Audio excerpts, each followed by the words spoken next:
Hey guys, what's up? It's Alex or Nuzz here, and in today's video, I'm going to be giving you some tips and tricks, whether you're a new player or a veteran of the game, in how to make more money and save money and all around just become more wealthy in RuneScape. This is not going to be a money-making guide with methods or anything like that, but a video about things that I've picked up playing RuneScape 3 for many years and that have helped me make way more money in RuneScape. So let's get into... Wait, what is that? Hold on guys, I hear somebody knocking. Oh wait, I know who that is. It's Atlas VPN. Thank you Atlas VPN for being the sponsor of today's video and allowing me to continue making these videos full time. Atlas VPN is the most affordable VPN out there, and right now they're running a huge discount, which means you can get a 3-year subscription for just $1.99 per month and with a 30-day money-back guarantee. Time is running out, so check the link in the description to get this special deal. Atlas VPN is easy and super simple to use, and if you're anything like me, I love watching Netflix and binging shows while playing RuneScape while AFKing skills and making money on the game. But sometimes Netflix doesn't have the exact shows I want to watch available in my country. Well, Atlas VPN can help you with that, as you can connect to different countries' libraries on Netflix and watch all your favorite shows. They also stop ads and malware, blocking malicious links to protect you, and they also notify you when someone is trying to steal your data. Atlas VPN has blazing speeds and can help you score cheaper deals on subscriptions like Netflix and Spotify. The best part of all is Atlas VPN protects all your devices with one single subscription. So what are you waiting for? Click the link in the description to take advantage of this huge discount on a 3-year subscription for $1.99 per month and score this amazing deal. Thanks again to Atlas VPN for sponsoring this video. Alright, so now into the video. The first thing we're going to talk about really quick is the Traveling Merchant. Now the Traveling Merchant actually sells something that can make you a lot of money if you check every day. I'll link a Traveling Merchant guide in the description, which also contains the Discord to see the stock of the merchant, where the merchant is, everything like that, in case you want more info. But the item that the Traveling Merchant actually sells is called the Gift for the Reaper, which will give you 20 Reaper points when used. And the reason why this is so good is it only costs 1,250k for 20 Reaper points. Now, this may not seem that great or like a lot, but based off the current Hydrix prices, you're actually profiting almost 3.5 mil from just buying this item when it's in stock. It'll only take you like a minute or two to go and buy this when it's in stock, so it's a free 3.5 mil every couple of minutes whenever this is in stock. Of course, you need to buy or get the rest of the Reaper points to be able to buy a Hydrix,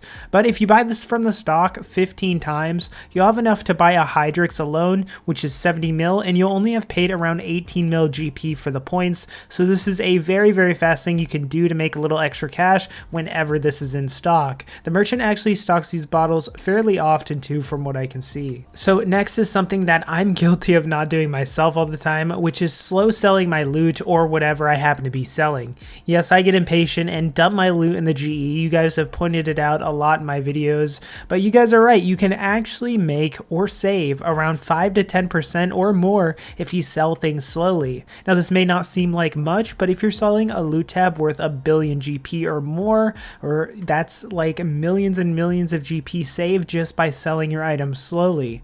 You can also slow sell things but raise the price a bit. So for instance, I had a bunch of Fortunate components and they weren't selling when I put them in for med, so I decided to just shove them in the GE for like 2 mil each, which is a good bit over how much they go for, and after a few hours, a lot of them actually sold and probably made me around 500k plus or more on each item, rather than if I were to just dump them instantly. So this is something that I personally need to follow more, and in essence, I need to stop being lazy. Now, in the same vein as slow selling your loot to get as much profit out of it as possible, this is another little trick you can do to get some items for cheap. So basically, you want to find items that aren't traded too often or things that aren't being sold or bought very frequently. So in essence, you want to find weird niche items or drops. So if the item is like 800k, maybe put in an offer for like 150k or really lowball it and let it sit there for like a week. You'd be surprised how often people don't follow the previous rule I mentioned and just dump items like this into the GE when they aren't selling. You can score a few cheap grabs doing this. Now this isn't going to work for things that are commonly traded, like you can't go and put in a Noxious Scythe for 50 mil under and expect to get it or anything like that, but for really weird items that aren't traded that often, this can score you some items for pretty cheap. So next is kind of a rule or concept to follow that I'll just cover briefly, and that's to focus on progressing your account. Like me, you could be persuaded to go and do some money making methods for some quick cash, and those are definitely relevant and they have their place for a lot of people. But the truth is, you shouldn't be doing that forever. Progressing your account up, whether that's skilling, doing Slayer, learning new and harder bosses, is going to make you way more money than you ever could by just repeating the same method over and over. Now, I look at money making methods for me as a way to kind of get started or get a boost of cash and get that piece of gear you really want, or help fund some of your skills you want to get up. And then everything after that is kind of progressing your account to get to the point where you can make money doing a variety of things, whether that's bossing, skilling, Slayer, clues, but to make sure you're working towards something. Now, speaking of account progression, this next tip is not for everyone, so feel free to disregard it if it doesn't fit how you play. But for some people that like to do a little extra, you could make an alternative account to make you money while playing on your main account. Now, this of course is totally optional, and you actually need the capability to play on 2 or more accounts at once. And these alternative accounts can be as simple as an account that's AFKing divination to make you some money, or like smithing cannonballs, or it can be super complex as a completely trained alternate account that has a decent bank that's killing God Wars 2 bosses AFK for like 10 to 20 mil an hour. People do that, and you can make alt accounts for PVM and make really good money AFK. Let's face it, things are getting more and more AFK in RuneScape 3 by the day, and making an alt account, if you want to go a little above and beyond, can make you some really good money on the side. Next is invention machines, which I don't actually have a guide on, but I'll link a good one in the description. Now, invention machines are things that basically will make you money passively. Passive money is really nice in RuneScape 3, really nice in anything, to be honest, meaning you really don't have to do much to make money. So these machines consist of partial potion makers, high alchemizers, auto disassemblers, auto hide tanners, stuff like that you can basically set up, put in a little bit of money that you have lying around, items, stuff like that, and it will basically profit you money while you're gone. So this isn't going to make you 10-20 mil a day or anything, but this is something that you literally can spend a few minutes setting up and then just forget about it for weeks and come back and get a nice little profit.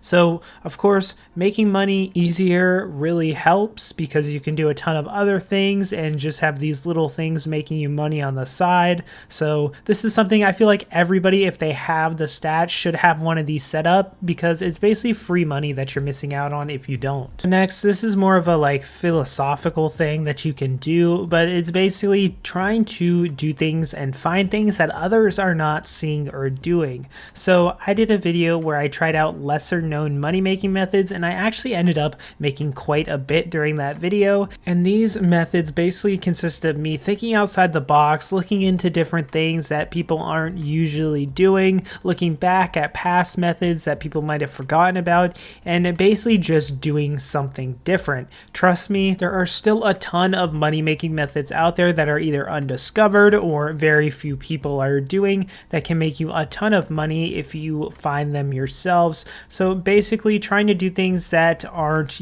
common, aren't things that everyone is doing, can actually benefit you quite a bit. And then finally, we have something, again, that's more philosophical, which is aiming for completion and not money. Now, this is something that's going to help you a lot, because if you're thinking kind of about making money and you're not really having fun and you're just grinding and grinding and grinding, trying to hit a certain amount of money, it's gonna feel like it takes much longer and you're not gonna enjoy it as much. It's kind of like that saying, a watched pot never boils. So if you're staring at that pot of water that's trying to boil, or for this instance, staring at your cash stack, you're not gonna end up making money as fast. But if you have some sort of ulterior goal, like you want to complete a certain boss log, like you'd want to try to get the pet from a Raxor, something like that, even a from scratch goal is something that I like to do, where I'm like, okay,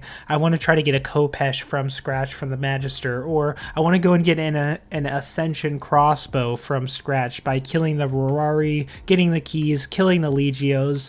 While it might not be the most optimal way way to do things in some cases, it can really help motivate you and have you feel like you're, aiming for something. And in that case, it really speeds up your money making process. So I hope this video helped you guys out and helped you kind of get towards your goals in RuneScape 3 and make more money. If there's anything I forgot that you can think of that are, little tips and tricks that can help you make more money, make sure to leave it in the comments so people can see, so, we can all start doing them and making more money together. I hope you guys enjoyed this. If you did, make sure to leave a like. Make sure to subscribe if you want to see more videos like this. Again, thank you to Atlas VPN for sponsoring the video and allowing me to continue doing this full time, and I'll see you all in the next video.